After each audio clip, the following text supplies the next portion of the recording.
So today's topic is Bhagavad Gita, the science of self-realization. So Bhagavad Gita is the gem of all the scriptures. It is not any religious book, it is a spiritual book. आध्यात्मिक किताब है और भगवद गीता में ऐसे lessons दिए हुए हैं जिसमें अर्जुन को सेल्फ रियलाइजेशन हो गया और अर्जुन जो है जो बैटलफील्ड से भाग रहा था वो अर्जुन फिर से उसका विल पावर कॉन्फिडेंस जागरूक हो गया और अर्जुन फिर से लड़ाई के लिए तैयार हो गया। तो भगवद गीता एक ही ऐसा आध्यात्मिक किताब है जिसमें लिखा है भगवान watch means the God has sang the song. तो परमात्मा ने स्वयं ये ज्ञान का गीत गाया है कि भगवद गीता के लिए आज अगर आप दूसरे यूनिवर्सिटीज फॉरेन में भी जाएंगे तो वहां भगवद गीता की नॉलेज दी जाती है। अभी सबसे पहला क्वेश्चन है हमारा, हम आज का सेशन 4-5 क्वेश्चंस पे डिवाइड कर देंगे। सबसे फर्स्ट क्वेश्चन है व्हाट इज स्पिरिचुअलिटी? आध्यात्मिकता क्या है? अध्यात्म और धर्म में क्या अंतर है? Second question is what is yoga? Yoga का मीनिंग क्या है? Third question is who am I? मैं कौन हूं? What is my real identity? What is my permanent identity? Fourth question is who is God? परमात्मा क्या है? गॉड क्या है? और next question is what is Rajyoga? Bhagavad Gita में भगवान ने अर्जुन को राजयोग सिखाया। ये राजयोग एक्चुअल में क्या है, कर्मयोग क्या है और उसको हम प्रैक्टिकल जीवन में क्या फॉलो कर सकते हैं क्या? And next question is how to control the mind? मन को कैसे एकाग्र करें? आज का सबसे बड़ी प्रॉब्लम है कि आज छोटे बच्चे से लेकर बूढ़े तक किसी का भी मन एकाग्र नहीं है, सबका मन भटक रहा है। Tension, depression, stress, anxiety, suicidal thoughts, insomnia, रात को नींद नहीं आना, इन प्रॉब्लम से सब लोग गुजर रहे हैं। बड़े बड़े इंटेलेक्चुअल सुसाइड कर रहे हैं, इंजीनियर्स, डॉक्टर्स, वकील, IAS officers, they have been committing suicide.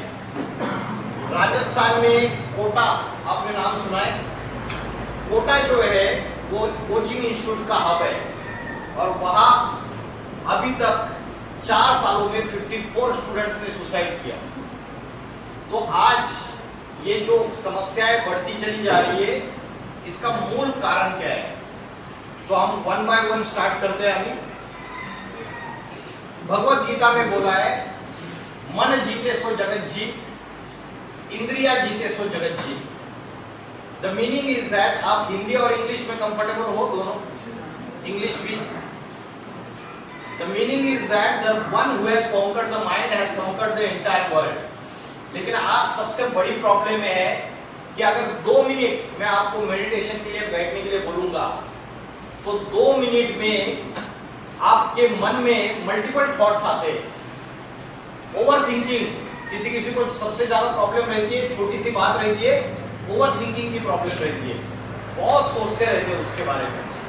और कभी कभी छोटा सा इश्यू रहता है, किसी किसी को प्रॉब्लम रहती है, छोटी सी बात का बतंगड़ बना देते, राई को पहाड़ बना देते। तो और दूसरी प्रॉब्लम होती है छोटे छोटे इश्यूज पे हमें बहुत ज्यादा गुस्सा आता है, एंगर।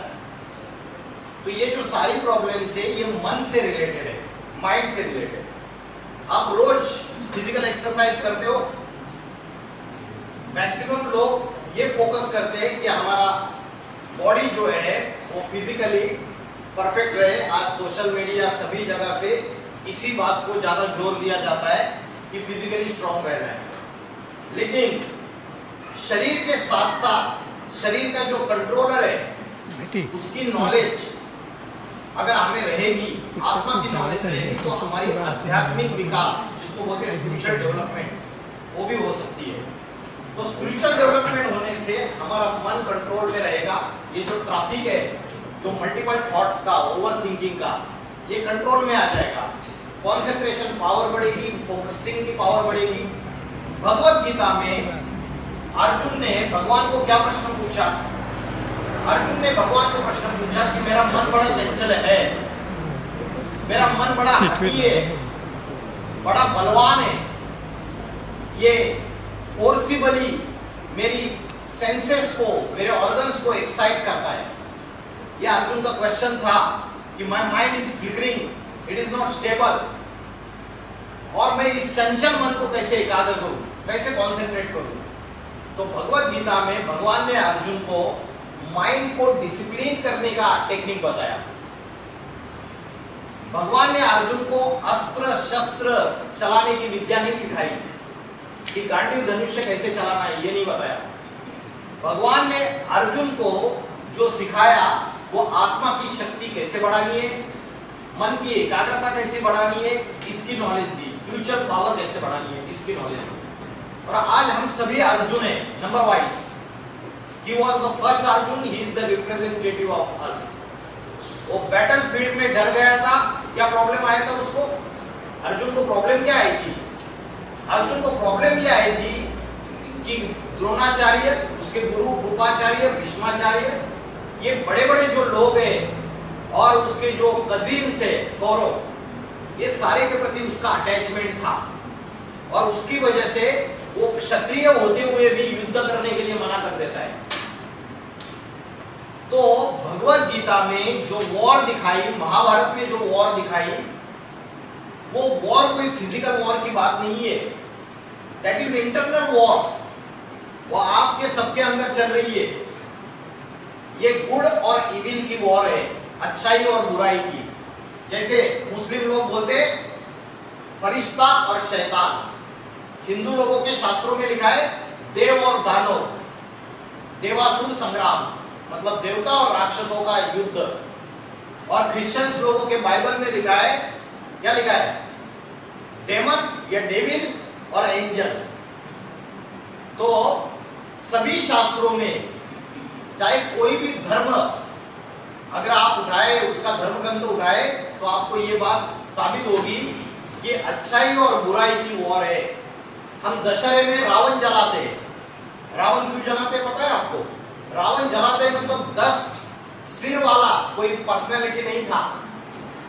अगर 10 सिर वाला पर्सनैलिटी होता तो उसकी जो जनरेशन है, सॉरी, उसके जो भी लीगल हायर से, उसमें भी 10 सिर वाले जन्म लेने चाहिए थे। रावण ये कवि की कविता है, एक सिंबॉलिकल रिप्रेजेंटेशन है, प्रतीकात्मक। रावण के 10 सिर मतलब 5 विकार पुरुष के और 5 तत्व, एलिमेंट्स। तो 5 विकार पुरुष के या व्यक्ति के, वो 5 विकार मतलब देयर आर 5 वाइसेस, 5 डेविल्स। वो कौन से? जिसको बोलते हैं भगवत गीता में आत्मा के शत्रु है। These are the enemies of the soul, जिसकी वजह से हमारी आत्मा की शक्ति, मन की शक्ति, हमारी विल पावर, कॉन्फिडेंस पावर कमजोर होती है। वो आत्मा के 5 शत्रु कौन से हैं? जो आत्मा के 5 शत्रु है वो रावण के 5 सिर है। पता है आपको कौन से? कोई बताएगा? मैडम ने एक परफेक्ट बताया, अहंकार, ईगो। दूसरा काम, क्रोध, लोभ, मोह, अहंकार। Perfect answer. तो these are the 5 enemies of the soul. The first one is the काम. काम means lust. काम मतलब क्या? विषय वासना, lust. काम मतलब actual literal meaning is कामना, means desire, and the strongest desire is lust. जिसकी वजह से आजकल बहुत क्राइम हो रहे हैं, है ना? छोटी छोटी बच्चियों के ऊपर हम न्यूज में देखते हैं कि रेप हो रहे हैं। 6 months baby rape, 12 months baby rape. 2024 में कलकत्ता में डॉक्टर महिला के साथ रेप और मर्डर की घटना घटी। 2012 में निर्भया के साथ दिल्ली में एकदम क्रूएल तरीके से रेप और बाद में शी डाइड। तो मनुष्य के अंदर आज डेमोनिक बिहेवियर, डेमोनिक ट्रेट्स, शैतान सबके अंदर घुस रहा है। घुस रहा है या नहीं घुस रहा है? किसी के अंदर परसेंटेज कम है, किसी के अंदर ज्यादा है। और वो शैतान क्या है? लस्ट, एंगर, ग्रीड, अटैचमेंट और ईगो। काम, क्रोध, लोभ, मोह, अहंकार। ये आत्मा के 5 शत्रु है। ये रावण के 5 मुख है। और रावण के बचे हुए 5 मुख कौन से हैं? कलयुग में आज जो 5 तत्व है, 5 एलिमेंट्स, जल, वाटर, वायु, एयर, अग्नि, फायर, पृथ्वी, अर्थ, आकाश, ये 5 जो है स्काई, ये 5 आज इनका जो रूप है ये भी विकराल रूप धारण कर चुके हैं, क्रूएल फॉर्म। आज अग्नि की वजह से आग लग जाती है, सारे जल के खाक हो जाते हैं। आज अगर देखेंगे बहुत सारे कंट्रीज के पास एटॉमिक वेपन्स है, एटॉम बॉम्ब है। और एटॉमिक वेपन्स में अगर रिमोट कंट्रोल का बटन प्रेस कर दिया प्रेसिडेंट ने उस कंट्री के, तो एक्सप्लोजन हो जाएगा। क्या निकलेगा? फायर निकलेगा। और फायर निकलेगा तो लाखों करोड़ों लोग मर जाएंगे 1 सेकंड में। इतनी पावरफुल है अग्नि। उसके बाद एयर, वायु। एयर से देखे आप, तूफान आते, स्टॉर्म्स आते अलग अलग। उसके बाद जल तत्व, जल तत्व, सुनामी आता है, महासुनामी आता है, बाढ़ आती है नदियों को, बहुत सारे लोग मर जाते। तो ये जल, वायु, अग्नि, पृथ्वी, आकाश, ये भी 5 कलयुग में ज्यादा फेरोशियस, क्रूएल फॉर्म धारण कर लेते हैं। और 5 है काम, क्रोध, लोभ, मोह, अहंकार। ये रावण के 10 मुख है। और ये रावण के 10 मुख के ऊपर किसने विजय पाया? राम ने विजय पाया। और राम का अर्थ क्या है? किसी को पता है? राम का लिटरल मीनिंग है रम्यते योगिनो रश्मि इति रामः। जिनकी बुद्धि योगियों में, जिन योगियों की बुद्धि जिसमें रमन करती है वो राम है। मतलब एक होते योगी पुरुष जो माइंड को कंट्रोल करने का अभ्यास करते, अपने ऑर्गन्स को कंट्रोल में रखने का अभ्यास करते, वो योगी है। भगवत गीता में बोला जो योगी है वो ब्रह्म मुहूर्त के समय जल्दी उठेगा। ब्रह्म मुहूर्त का समय कितना है? कितने बजे ब्रह्म मुहूर्त का समय? Yes, 2 o'clock to 4:45 AM। सूर्य उगने से पहले का जो समय है उसे ब्रह्म मुहूर्त का समय बोलते हैं।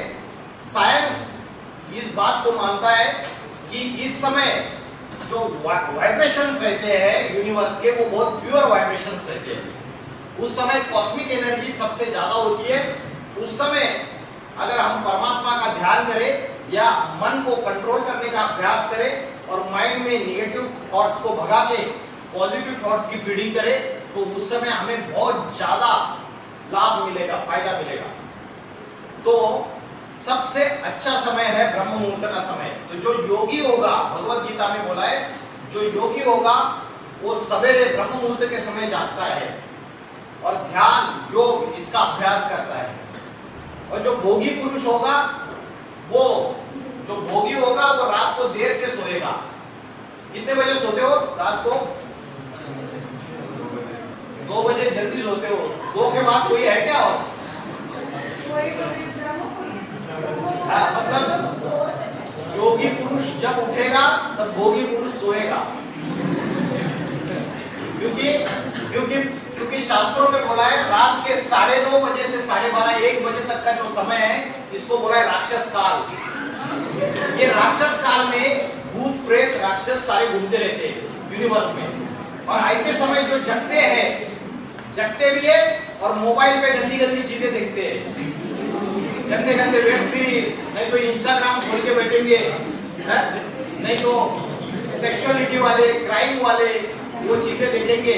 तो मन, माइंड और इंटेलेक्ट में पॉजिटिविटी आएगी या कूड़ा कचरा आएगा? गार्बेज जमा होगा।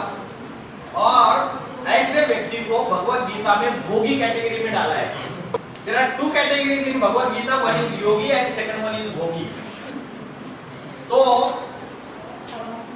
हमारी जो बात चल रही थी कि मन को कंट्रोल करने की बात, आज जो सर्वे किया है उसके अनुसार 90% से ज्यादा यंगस्टर्स जो है साइंस के जो मीन्स है, मोबाइल्स, ये social media, they are habituated and addicted to that, है या नहीं है? हैबिचुएटेड एंड एडिक्टेड, एडिक्शन हो गया है ना मोबाइल, सोशल मीडिया। तो ये जो चीजें हम यूज कर रहे हैं, स्नैपचैट, इंस्टाग्राम, व्हाट्सएप, यूट्यूब, ये सभी की वजह से, फेसबुक, इसकी वजह से हमारी बुद्धि श्रेष्ठ बन रही है या भ्रष्ट बन रही है? क्या हो रहा है? अरे जल्दी बोलो। भ्रष्ट बन रही है। छोटे छोटे बच्चों की बुद्धि खराब हो रही है। 5th क्लास 6th क्लास के जो स्टूडेंट्स है उनकी बुद्धि खराब हो रही है अभी। ये साइंस के साधन, ये रावण का एक रूप बन के आए हुए हैं अभी, माया रावण। और जो रावण है ना, वो क्या करता है, हमें अपने, रावण ने क्या किया, साधु का वेश धारण कर लिया और सीता को कैप्चर कर लिया। तो सीता भी एक नहीं है, सारे सीता है।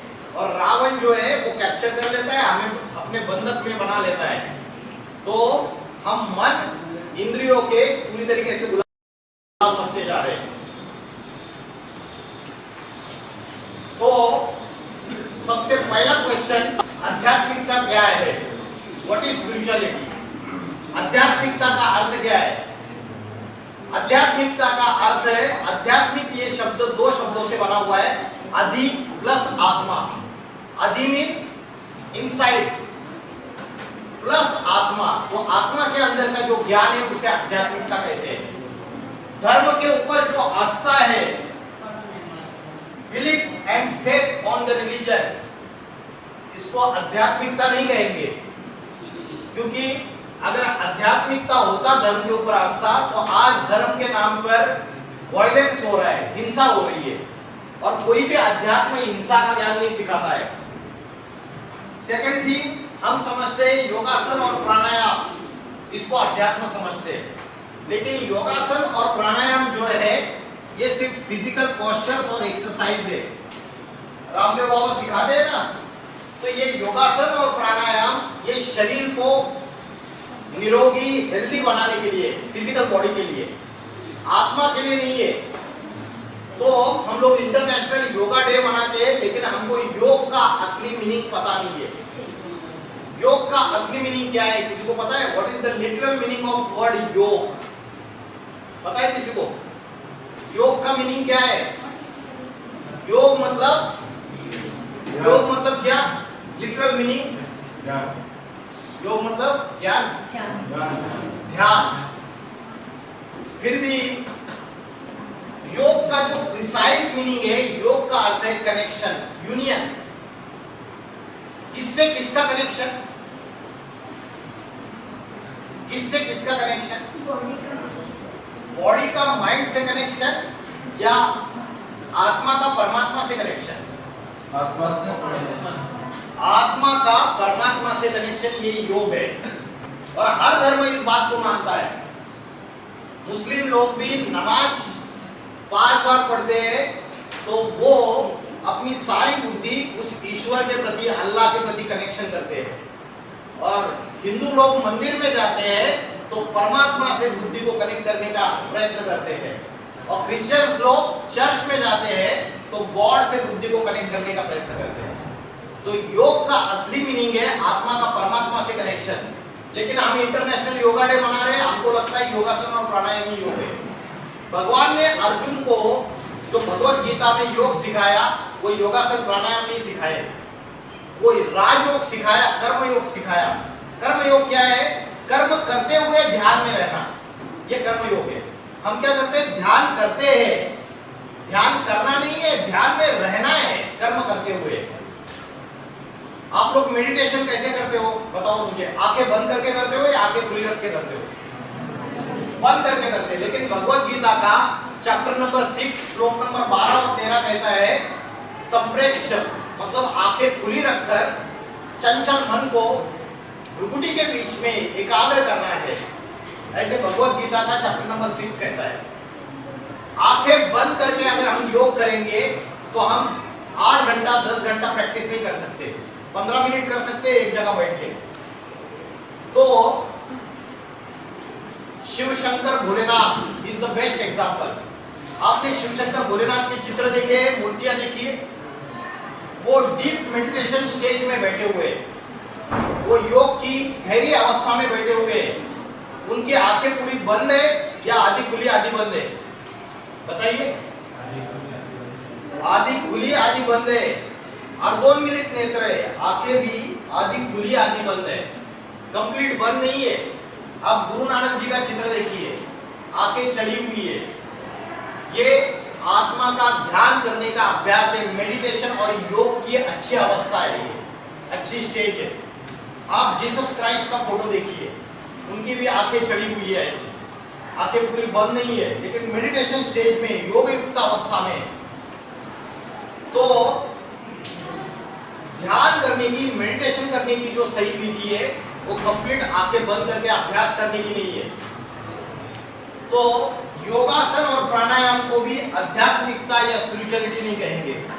तो असली स्पिरिचुअलिटी ना मेडिटेशन या असली स्पिरिचुअलिटी है ना मन की एकाग्रता।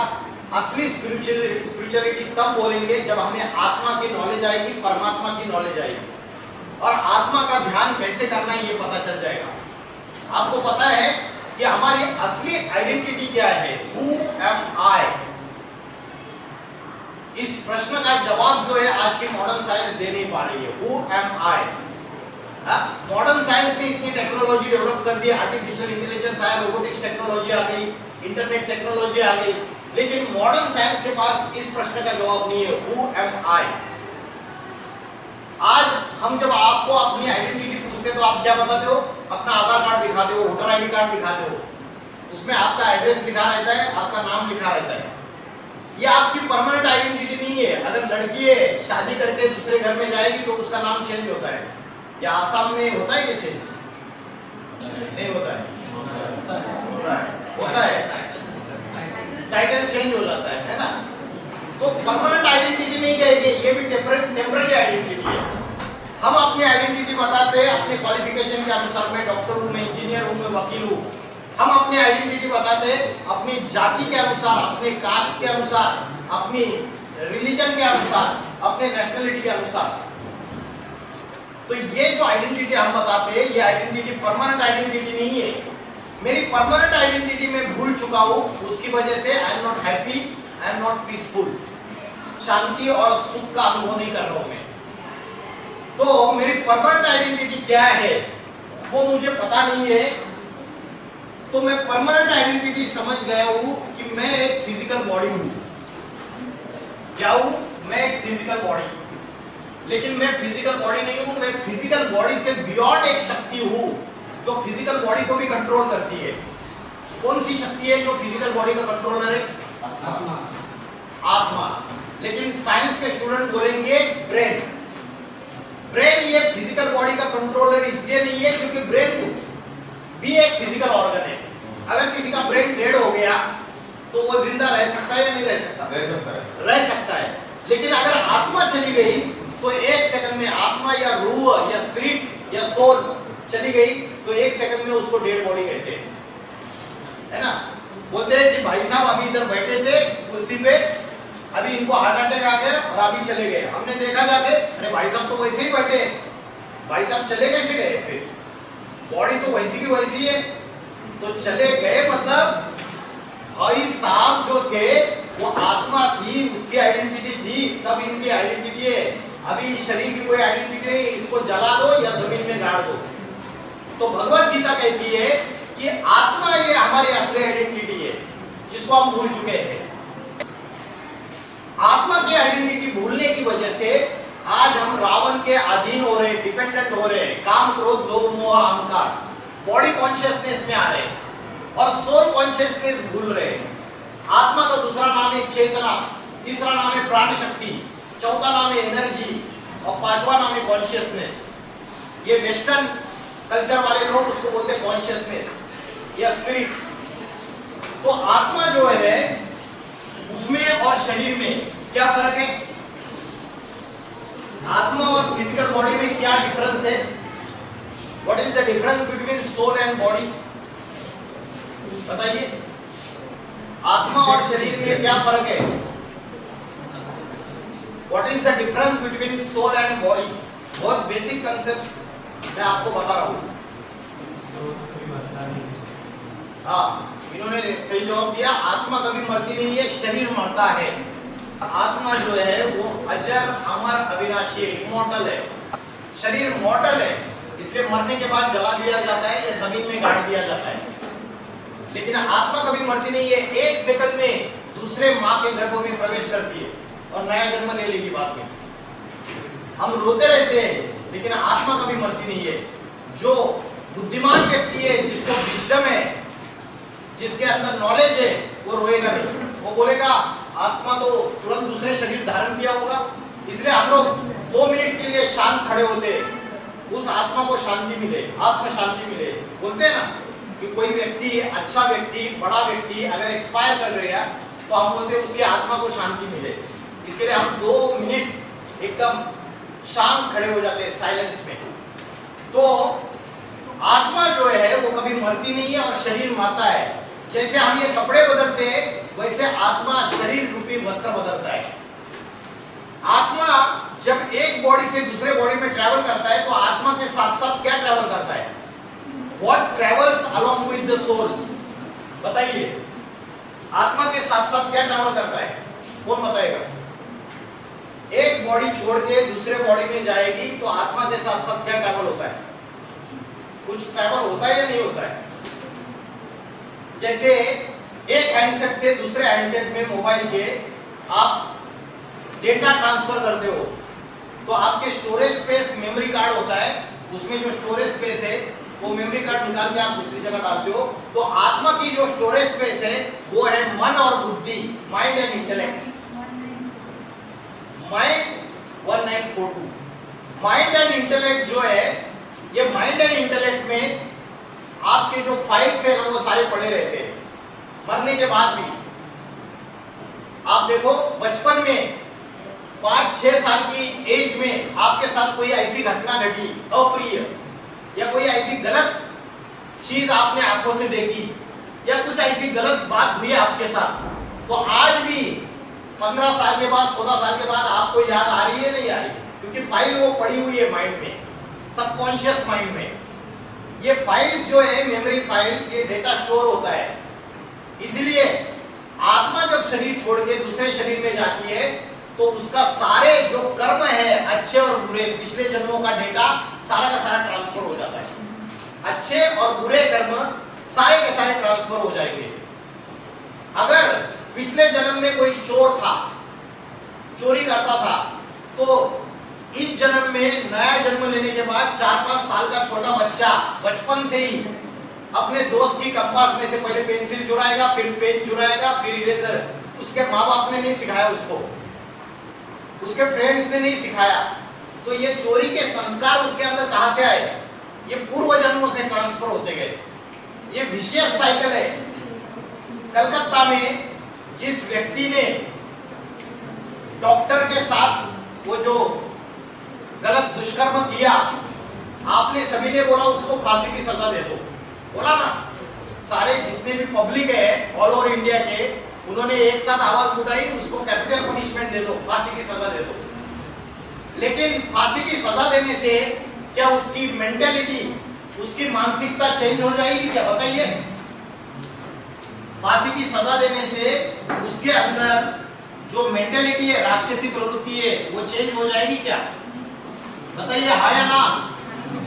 नहीं चेंज होगी। तो ये जो विशेष साइकिल है आत्मा का, क्योंकि उसकी आत्मा फिर से जन्म लेगी, फिर से राक्षसी कर्म करेगी। आपने उसके मेंटेलिटी को तो चेंज नहीं किया, आपने तो सिर्फ स्ट्रिक्ट लॉ बना दिए और उसको सजा सुना दी और उसको फांसी की सजा दे दी। उससे उसकी मेंटेलिटी नहीं बदलती, मानसिकता नहीं बदलती। इसलिए आत्मा का ये जो विशेष साइकिल है, ये अनेक बर्थ में बर्थ, डेथ, फिर से बर्थ, फिर से डेथ, ये ट्रांसफर होता रहता है।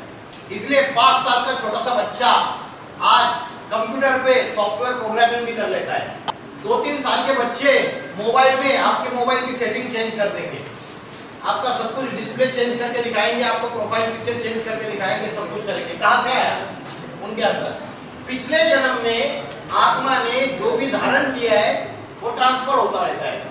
तो आत्मा का अगर विशेष साइकिल जो है ये अगर ब्रेक करना है तो उसके लिए आध्यात्मिकता, स्पिरिचुअल नॉलेज। इनको जानते हैं, इनका नाम क्या है? सुधीर चौधरी, फेमस जर्नलिस्ट है, पत्रकार, रिपोर्टर। जिस समय हमारे देश में चारों तरफ महिलाओं की सुरक्षा की बात हो रही है, लोग कह रहे हैं कि महिलाओं को अपराधों और अपराधियों से आजादी कब मिलेगी, ऐसे में उसी समय हमारे देश में इंटरनेट पर लोग महिला सुरक्षा से ज्यादा पॉर्न वीडियोस को सर्च कर रहे हैं। 10 अगस्त से 20 अगस्त के बीच, मैं यही 10 अगस्त से 20 अगस्त के बीच की बात कर रहा हूं, अभी की पिछले हफ्ते की, भारत में गूगल पर पॉर्न वीडियोस को सर्च करने का एवरेज इंटरेस्ट 90.8% रहा है, जबकि जॉब्स यानी नौकरियों को सर्च करने का एवरेज इंटरेस्ट हमारे देश में सिर्फ 17.4% रहा है। और कोलकाता की इस रेप और मर्डर की घटना को सर्च करने का एवरेज इंटरेस्ट 30% रहा है। यानी इंटरनेट की सर्च हिस्ट्री में पॉर्न वीडियोस के मुकाबले नौकरी और महिला सुरक्षा का मुद्दा दूर दूर तक नहीं है। सबसे ज्यादा शर्मनाक बात यह है कि इसी देश में लोग इंटरनेट पर कोलकाता की घटना का रेप वीडियो ढूंढ रहे हैं।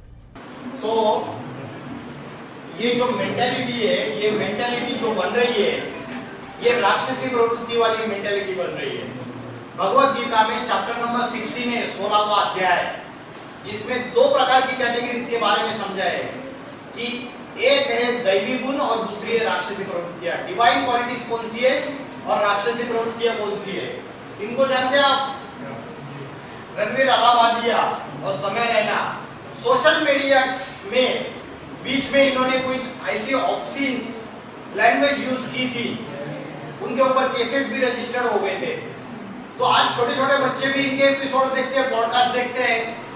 तो अगर ये ऐसी ऑब्सीन लैंग्वेज यूज करेंगे तो वो छोटे बच्चों की बुद्धि तो खराब ही हो जाएगी ना पूरी तरीके से। तो आज इंटरनेट पे जो परोसा जा रहा है उसमें से क्या लेना चाहिए और क्या नहीं लेना चाहिए, ये हमारी डिसीजन होनी चाहिए, है ना। घर में माँ खाना परोसती है प्लेट में और उसमें अगर नमक ज्यादा है तो हम प्लेट को रिजेक्ट कर देते हैं, करते हैं ना रिजेक्ट। वैसे ही इंटरनेट पे अगर गलत चीजें परोसी जा रही है तो हमारी जो इंटेलेक्ट है, इंटेलेक्ट का काम क्या होता है? What is the function of intellect? बुद्धि का काम क्या है? To decide what is right and what is wrong, what is good and what is bad. Decision making power है बुद्धि, और माइंड है थिंकिंग पावर। मन है विचार करने की शक्ति और बुद्धि है निर्णय करने की शक्ति। तो इंटरनेट पे जो परोसा जा रहा है हम सब कुछ खा रहे हैं, है ना। बुद्धि डिसाइड कर रही है, रैशनल थिंकिंग हमारी खत्म होती जा रही है। आज का युवा नशा, पोर्नोग्राफी, गलत चीजें, इसके आदी होता जा रहा है। ये हरियाणा की एक यूनिवर्सिटी है और हरियाणा की यूनिवर्सिटी में 4 यूनिवर्सिटी के बच्चे इकट्ठा बैठे थे और नशा मुक्ति का ये लेक्चर हो रहा था। यूट्यूब में अवेलेबल है ये। सर हमने इतना बड़ा ये कार्यक्रम देखा नशा मुक्ति अभियान का, और यूनिवर्सिटी नशे का सबसे बड़ा एपी सेंटर है। सर आज हम 5 यूनिवर्सिटी के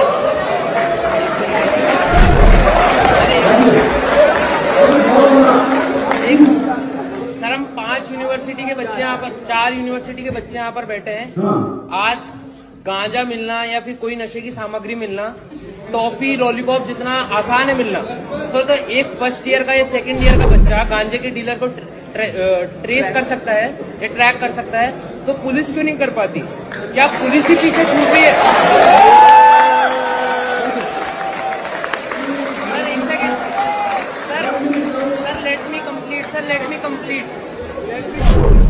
सर, मेरा जो मानना है, क्योंकि मैं भी सोसाइटी में रहता हूँ, यूनिवर्सिटी का स्टूडेंट हूँ सर, यहाँ सामने चौकी है और चौकी के सामने ही गांजा मिलता है, तो क्या आपको नहीं लगता?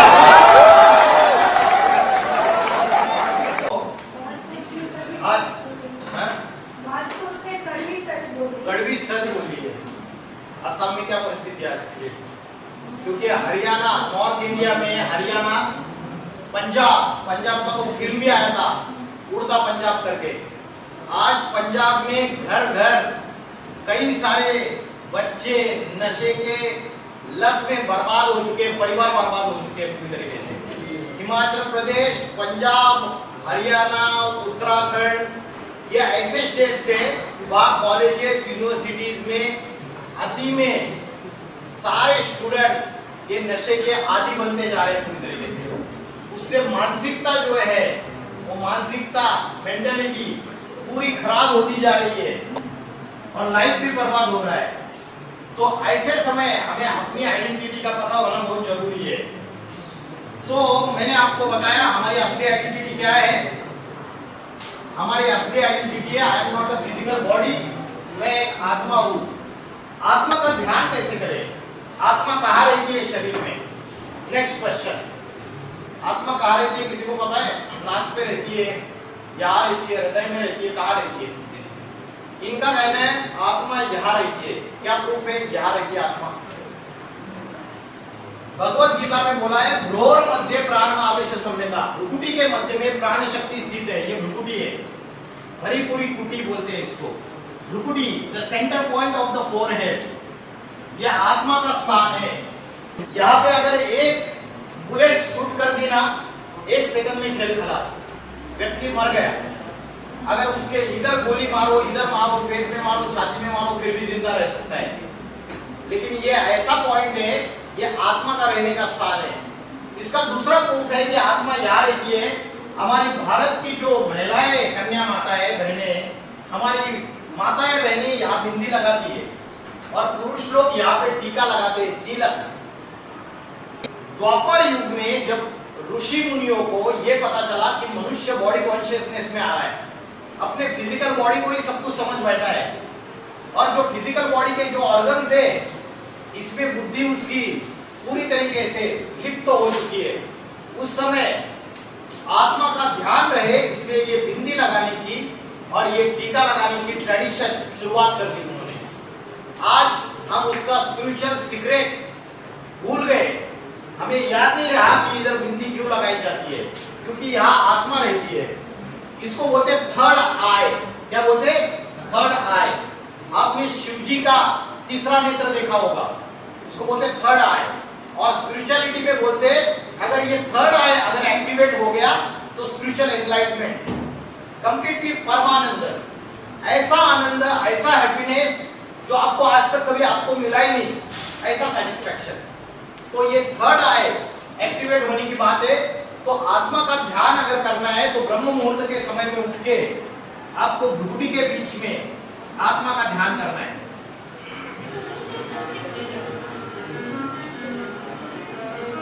साइंस जो है वो देखेंगे आप सूक्ष्म होता जा रहा है।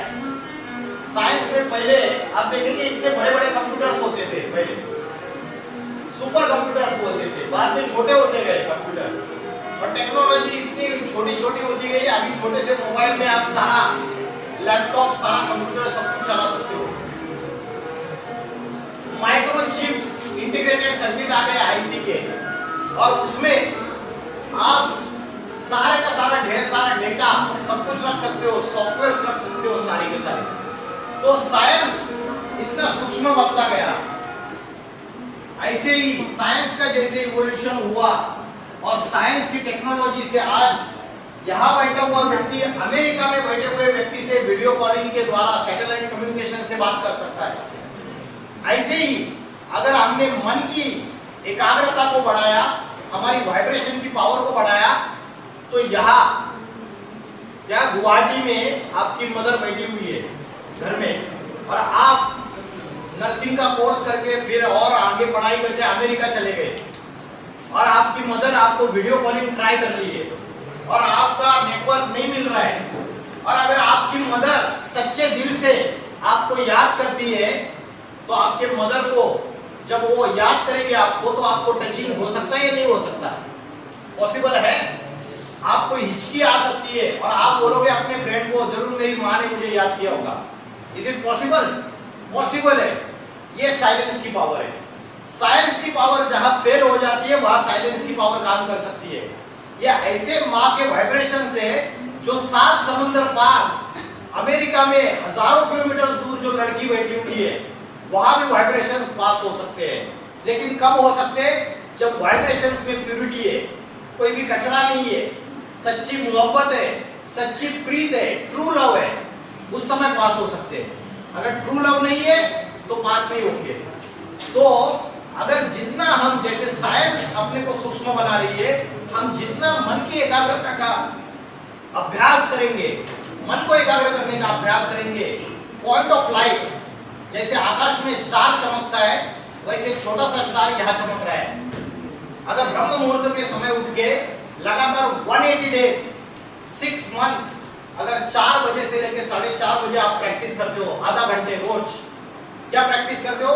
उठकर बैठो और ये पॉइंट भ्रुकुटी के बीच में, जैसे आकाश में छोटा सा स्टार चमक रहा है वैसा स्टार विजुअलाइज करो, उसको याद करो और मन के जो मल्टीपल थॉट्स है उनको एक थॉट में एकाग्र करो कि मैं आत्मा भ्रुकुटी के मध्य में चमकता हुआ सितारा हूं।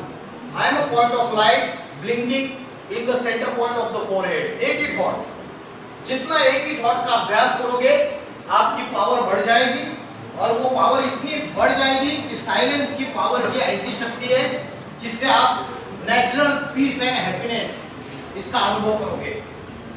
जैसे गाड़ी का ड्राइवर है और गाड़ी है, दोनों का भोजन एक है या अलग अलग है?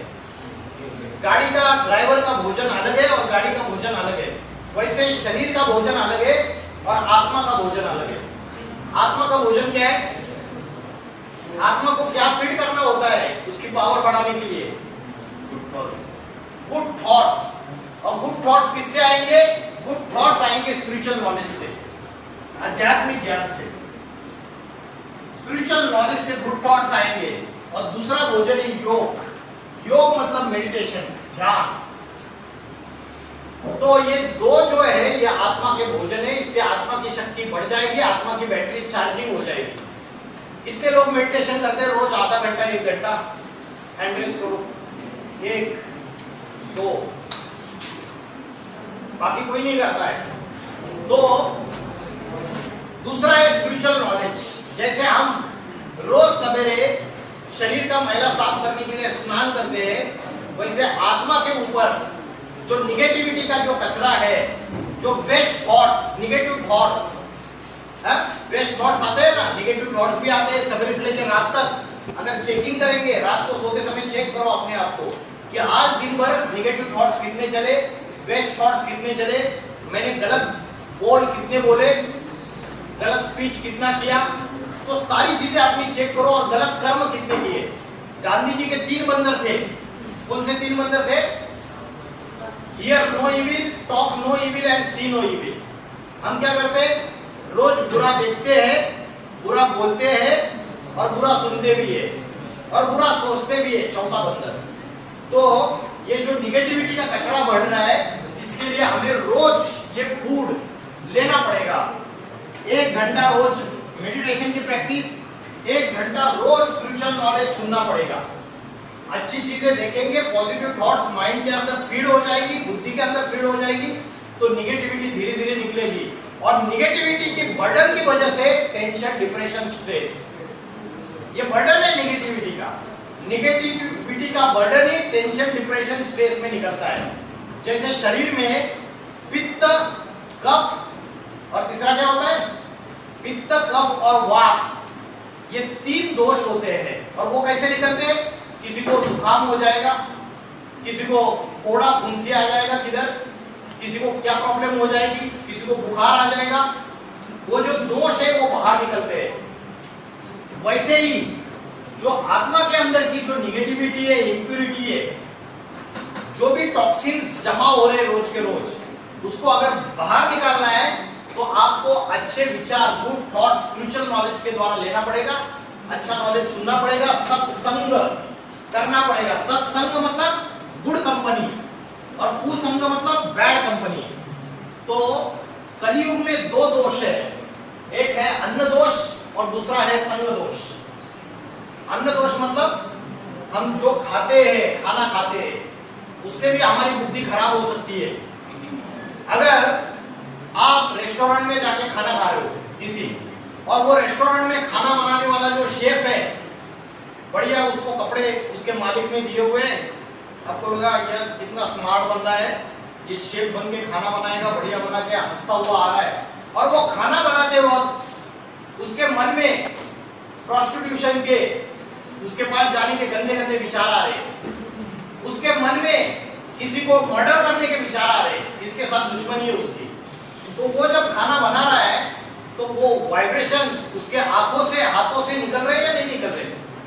उसके आंखों से भी वाइब्रेशन निकल रहे हैं, हाथों से भी वाइब्रेशन निकल रहे हैं। उस वाइब्रेशंस का असर उस फूड के ऊपर हो रहा है जो डिलीशियस डिश वो प्रिपेयर कर रहा है, और वो जो खाना आप खा रहे हो उन वाइब्रेशंस का असर आपके बुद्धि के ऊपर होता है।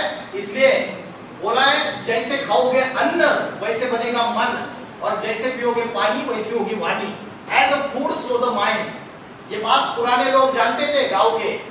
अपने दादा परदादा को पूछो, वो किसी के घर का पानी भी नहीं पीते, जाएंगे तो बोलेंगे खाकर आए घर से, पानी पीकर आए। भोजन अपना हाथ जगन्नाथ बोलते हैं। तो जो भोजन घर में माँ शांत माहौल में प्रसन्न चित्त से, पवित्र बुद्धि से, शांति से बनाती है, उसका पॉजिटिव इफेक्ट बच्चों के ऊपर भी होता है।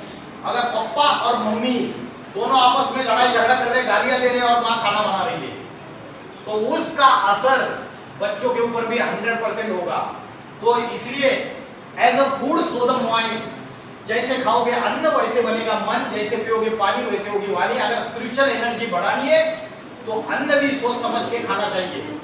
और दूसरी चीज है अन्न दोष और संग दोष। अच्छी कंपनी आपको गलत चीजों से, समस्याओं से, विघ्नों से बाहर निकालेगी, और बैड कंपनी आपको गड्ढे में लेके जाएगी। कठोपनिषद नाम का शास्त्र है। महाभारत में आपने ये फोटो दिखाया रहेगा कि ये रथ है, 4 घोड़े हैं, भगवान जो है वो स्वयं सारथी है, अर्जुन रथ पे सवार है।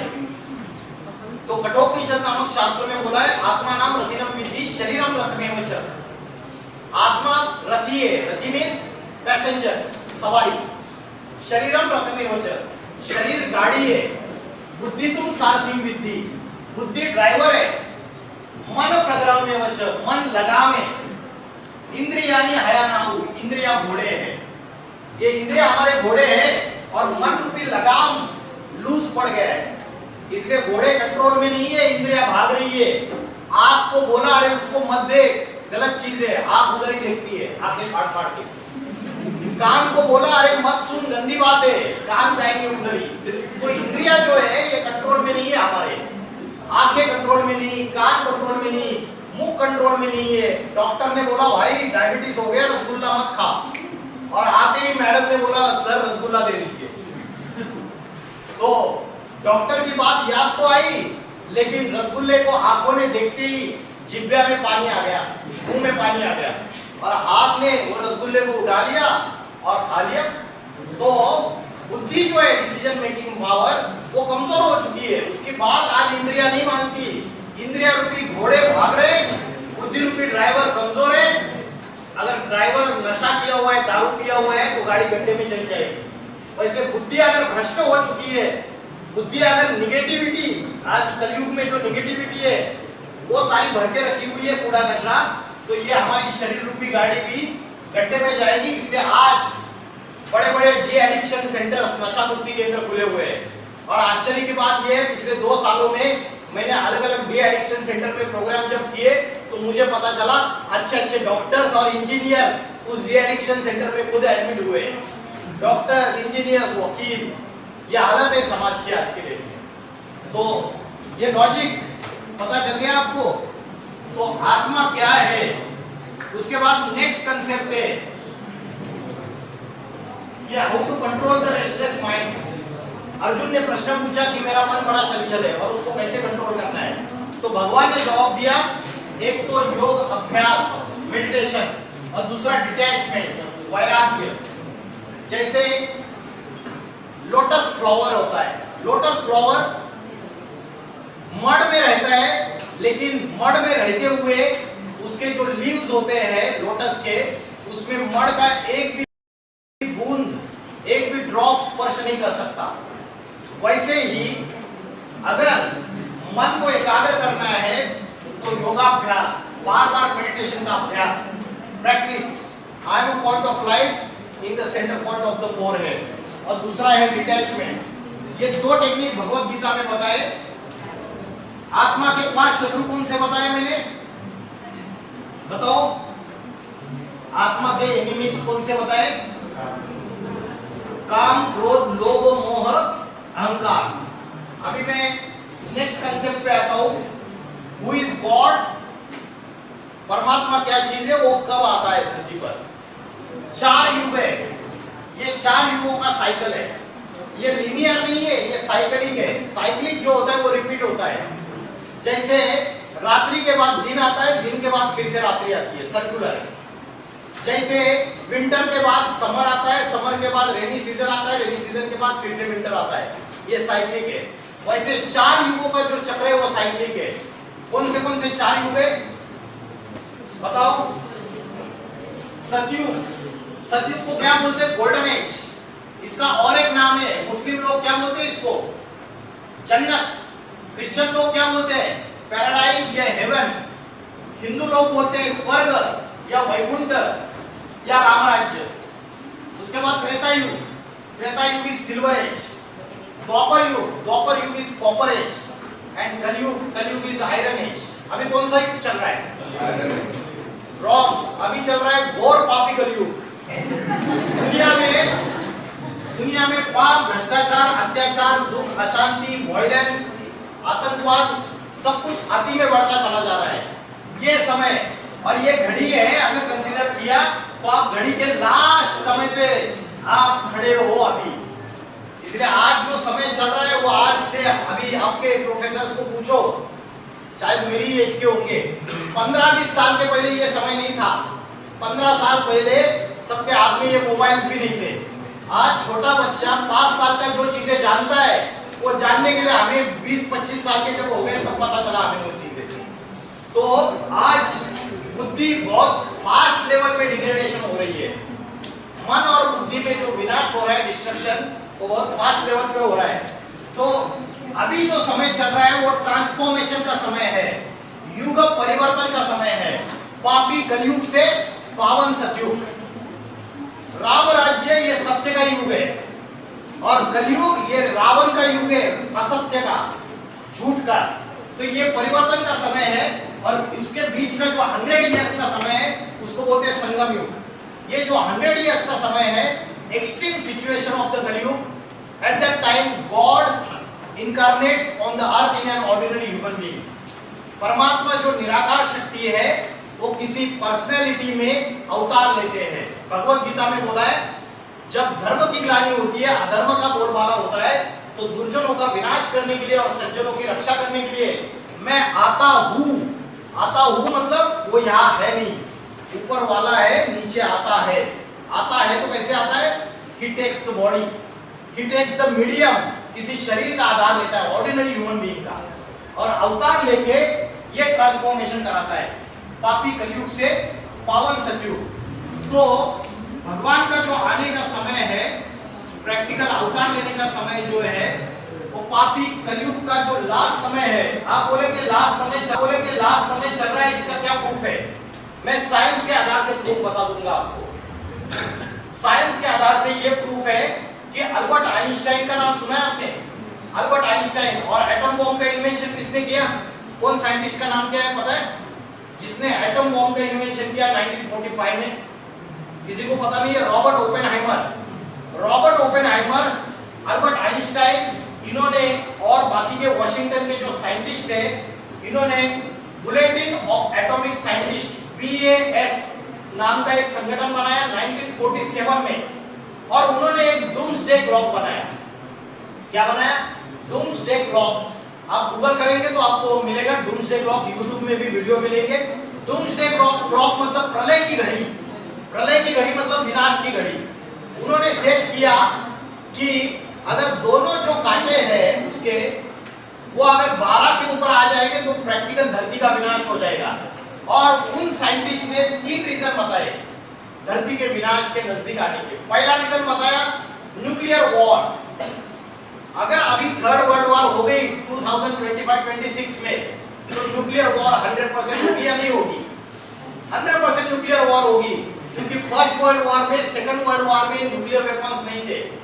सेकंड वर्ल्ड वॉर के लास्ट में जाके न्यूक्लियर वेपन तैयार हो गए और आज छोटे से छोटी कंट्री के पास है। तो फर्स्ट रीजन है न्यूक्लियर वॉर। सेकंड रीजन है climatic changes, environmental degradation, natural calamities, भूकंप, ज्वालामुखी, महासुनामी, ग्लोबल वार्मिंग, बहुत सारे रीजन है। और तीसरा रीजन उन्होंने बताया साइंटिस्ट ने, आर्टिफिशियल इंटेलिजेंस। ये आर्टिफिशियल इंटेलिजेंस ये भी मानवता के विनाश का कारण बताया, लेकिन एक्चुअल में आर्टिफिशियल इंटेलिजेंस से ज्यादा खतरा है civil wars between religions, Hindu Muslim. 1947 में जब भारत पाकिस्तान पार्टीशन हुआ था तो ट्रेनों की ट्रेनें काट दी गई थी, खून की नदियां बही थी। सुना है कभी? वो 1947 की स्टोरी देखो, फिल्म भी बनी हुई है। खून की नदियां बही थी, जो ट्रेनें गई तो वो कट के गई सारी की सारी। अभी ऐसा समय फिर से आने वाला है 2028 तक, लिख के लेना, चैलेंज के साथ कहता हूं। खास भारत में सिविल वॉर्स, हिंदू मुस्लिम, खून की नदियां बहेगी। तो एक तो nuclear war probabilities, second one Hindu Muslim civil wars, और तीसरा रीजन है सबसे बड़ा से बड़ा, वो है नेचुरल कैलामिटीज। क्योंकि प्रकृति को हम छेड़खान करेंगे, छेड़ेंगे तो प्रकृति बदला जरूर लेगी, नेचुरल कैलामिटीज आएगी। अभी हिमाचल का क्या हालत हो गई, हिमाचल में कितने सारे टूरिस्ट जाते हैं, इस बार माउंट स्लाइडिंग हो गई, क्लाउड बस्ट हो गए, इतने सारे मर गए, डर गए। अभी बड़े बड़े रिसोर्ट्स बनाए थे उन्होंने हिल कटिंग करके, हिल्स को कट कर दिया और गवर्नमेंट ने पैसा कमाने के लिए, रेवेन्यू जनरेट करने के लिए इनको परमिशन दे दी इलीगल तरीके से। और क्या हुआ, प्रकृति ने बदला ले लिया। हिमाचल में भी हुआ, उत्तराखंड में भी हुआ। तो आगे चल के ये तीनों रीजंस निमित्त बनेंगे सृष्टि के विनाश के। और हिंदुओं में कौन से ऐसा गॉड है जिसको बोलते हैं डिस्ट्रॉयर? कौन सा गॉड है जिसको डिस्ट्रॉयर बोलते हैं, पता है आपको? शिव जी को बोलते हैं डिस्ट्रॉयर। ब्रह्मा को बोलते हैं निर्माण, क्रिएशन। विष्णु सस्टेनेंस, पालना, और शंकर डिस्ट्रक्शन। शंकर ने जब तीसरा नेत्र खोला, then he has opened the third eye, then महाप्रलय आ गया, एंटायर डिस्ट्रक्शन धरती पे स्टार्ट हो गया। तो ये जो शास्त्रों में जो कहानियां बनाई है वो इस समय में कलयुग के अंत में ये सारी कहानियां सच साबित होगी आने वाले समय में। तो भगवान आके जो पढ़ाई पढ़ाता है उसको राजयोग बोलते हैं। राजयोग फाइनल, ये एक सुनिए, राजयोग में ये शिक्षा भगवान आके पढ़ाते हैं स्वयं। वो टीचर बन के आते हैं, गुरु बन के आते हैं, इसलिए हम बोलते हैं गुरु ब्रह्मा, गुरु विष्णु, गुरु देवो महेश्वर, गुरु साक्षात परब्रह्म। तो ये व्यक्ति राजयोग का अभ्यास कर रहा है, ब्रह्म मुहूर्त के समय उठ रहा है, मन को, विचारों को शुद्ध बना के भ्रुकुटी के बीच में आत्मा का ध्यान कर रहा है। वो जिस पिलर पे बैठा है, वो 4 पिलर से जिस आसन पे बैठा है, पहला है ब्रह्मचर्य, celibacy. Celibacy means self control, control on organs and minds, pure thoughts, pure speech and pure कर्म। दूसरा है शुद्ध अन्न, मैंने बता दिया, दैवी गुण, डिवाइन क्वालिटीज, और चौथा है सत्संग।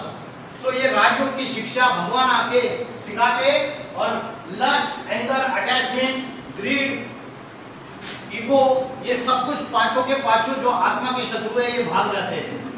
तो अभी जो समय चल रहा है, ये थर्ड वर्ल्ड वॉर अगर स्टार्ट हो गया, थर्ड वर्ल्ड वॉर अगर स्टार्ट हो गया तो दुनिया में न्यूक्लियर वॉर स्टार्ट हो जाएगी और मनुष्य अपने खुद के ही विनाश के निमित्त बन जाएगा।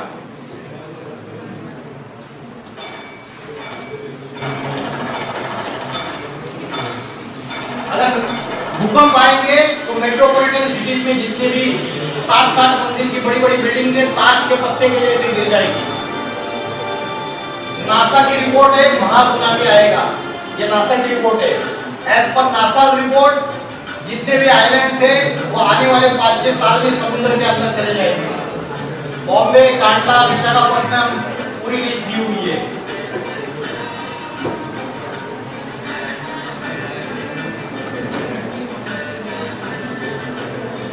तो ये मॉडर्न साइंस की पावर से विनाश और साइलेंस की पावर से, स्पिरिचुअलिटी से क्रिएशन, न्यू क्रिएशन, नवयुग स्थापना।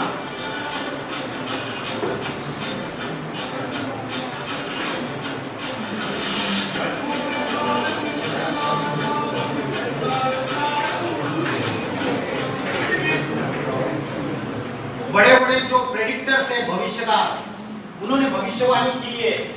नॉस्ट्राडेमस का नाम सुना है आपने? नॉस्ट्राडेमस पॉपुलर प्रेडिक्टर है, उसकी प्रोफेसीज बहुत फेमस है, आप गूगल कीजिए। नॉस्ट्राडेमस, किरो, किट, एंडरसन, जुल्बन, ये सारे फॉरेनर्स थे प्रेडिक्टर्स। इन्होंने भारत के लिए भविष्यवाणी की है। और गोपीनाथ शास्त्री भारत में कल की पुराण और भविष्यवाणी अच्युतानंद स्वामी की, उन्होंने ये कॉमन भविष्यवाणी की है कि 21st सेंचुरी में नॉर्थ इंडिया से एक महापुरुष का अवतार होगा। वो योगी होगा, वो ऐसी आत्मा और परमात्मा की नॉलेज देगा, ऐसी आध्यात्मिक क्रांति लाएगा, ऐसा आध्यात्मिक संगठन स्थापन करेगा कि बड़े बड़े इंटेलेक्चुअल्स उसके सामने फेल हो जाएंगे, अनेक धर्मों का विनाश हो जाएगा, अनेक जातियों का विनाश हो जाएगा, अनेक पंथों का विनाश हो जाएगा। एक जाति, एक धर्म, एक राज्य, एक राजा स्थापन हो जाएगा, जिसको राम राज्य कहते हैं। आइडियल नेशन की कंसेप्ट वो प्रैक्टिकल में आने वाली है आने वाले 10 साल में। और ये परिवर्तन का समय है, ये सुधरने का समय है। आज हमारे अंदर जो भी गलतियां है, जो भी निगेटिविटी है, उसको चेंज करने का समय है। तो आने वाला जो समय है वो वसुधैव कुटुंबकम, एक वर्ल्ड इज वन फैमिली, ये साबित हो जाएगा। America, Russia, China, Africa, New Zealand, ये सब का विनाश हो जाएगा। भारत विश्वगुरु कहलाएगा। अभी जो हमारी हालत है, जैसे पेशेंट डेथ बेड पे होता है तो वेंटिलेटर पे बिठाते हैं उसको, वैसे आज सारी ह्यूमैनिटी वेंटिलेटर पे खड़ी हुई है। आज ऐसा समय चल रहा है कि हम सारे के सारे वेंटिलेटर पे। यूक्रेन में देखो क्या हालत है, करोड़पति जिनके बड़े बड़े बंगले, वो रेफ्यूजी का जीवन जी रहे हैं। कभी भी भारत में ये समस्याएं स्टार्ट हो सकती है। और ऐसे समय हम सारे कुंभकर्ण की निद्रा में सोए हुए हैं और भगवान आके इस समय ध्यान दे रहे और दुनिया में परिवर्तन ला रहे। तो अभी शीघ्र ही पापी कलयुग बदल के नवयुग राम राज्य आने वाला है, दुनिया में परिवर्तन आने वाला है। इसलिए आध्यात्मिक ज्ञान को भी आप लोगों को इंटरनेट पे सुनना चाहिए। जो आप दूसरी चीजें देखते हो, आज आपको ये चीजें भी देखनी चाहिए, समझनी चाहिए, इसका अभ्यास करना चाहिए। और अगर आप में परिवर्तन आया तो आपके वाइब्रेशन से दूसरों को फायदा होगा। Thank you very much. ओम नमः शिवाय।